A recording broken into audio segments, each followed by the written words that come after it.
लो सज्जनों ते मित्रों, फैसलाबाद दे विच बड़ा अफसोसनाक वाक़या पेश आ गया है कि तीन पुत्रा ने अपने माँ बाप नूं मार के घरों बाहर कढ़ दिता है। बड़ा अफसोसनाक वाक़या वा। इस तरह के पहले भी वाक़या एक होया कि जिस तरह अपने बाप नूं पुत्रा ने गोलियां मार के सरेआम रोड के उत्ते मार दिता सी। ते अज साडे नाल ओह माँ बाप मौजूद ने, साडे कोल इत्थे पहुंचे नहीं क्योंकि उन्होंने घरों बाहर कढ़ दिता, उन्होंने कोई सहारा नहीं है। उन्होंने असीं गलबात करके पुछदे हां कि तुहानूं घरों बाहर क्यों कढ़िया वा, की वजह वा ऐसी। साडे नाल माँ भी मौजूद ने। अस्सलाम वालेकुम माँ जी। माँ जी, क्यों तुहानूं घरों बाहर कढ़िया, पुत्रा ने क्यों मारिया, की वजह से? बेटा मेरी जगह मंगते आ, जगह उन्होंने देती, अपने हिस्से देते आ, साडी जगह दे विच रह नहीं सानूं दिंदे। अपनी धीआं नूं मैं बाहर कलाता, उन्होंने कढ़िया इन्होंने बाहर। अच्छा, अखीर मैं 15-20 दिन इन्होंने प्यार ना बेटा इदा करो, ना लड़ाई झगड़ा साडे नाल करो। मैं इन्होंने बहुत परिया 50 में आवाजा मार मार के लियाउणी, चौधरी इन्होंने समझा लो, इन्होंने ना इदा करो असगर, ना इदा करो।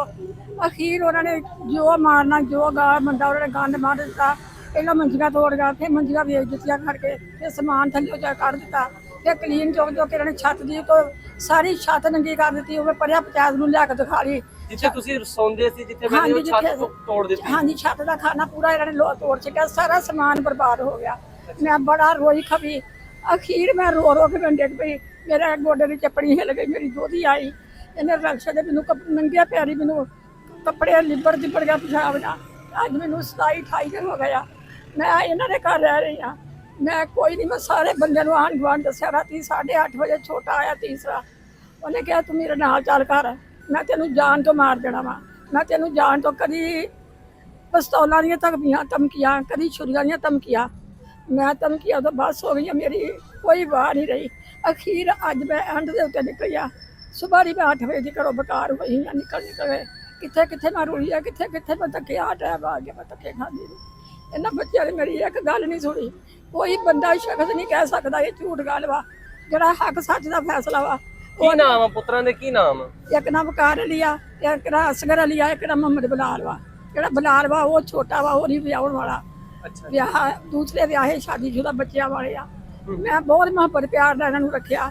मैं जगह भी इन्होंने वेच दी, दोवां ने हिस्सा लैके फिर मेरी जगह च रह रहा सी। हुण जगह सारी सामभदे आ, कुड़ियां फिर भी तुहानूं मारदे आ, कुੱਟਦੇ ਆ, घरों कढ़ दिता। ਹਾਂਜੀ ते नाल वाल साहब उन्हां दे है, वाल साहब को देखो कि खड़ा नहीं होया जांदा, मतलब इन्नी ये फल जो उन्हां नूं होया वा, तुसीं देख सकदे सेहत उन्हां दी बेचारे खड़े नहीं हो जांदे। इन्हां नूं भी मारिया, पुत्रा ने अपने बाप नूं भी मारिया वा। अंकल जी, की तुहानूं पुत्रा ने क्यों मारिया, की कहंदे सी तुहानूं? कोई गल नहीं, एक जात घर का राह थे निकल जाता साढ़े वाले।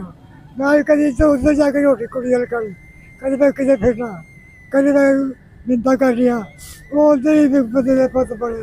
फिर मैं कुड़ी चल गया उधर, उधर ही आई था छोटा, वो भी सानू ड्रावे देता चाकू वाले छुरिया दे ये वो।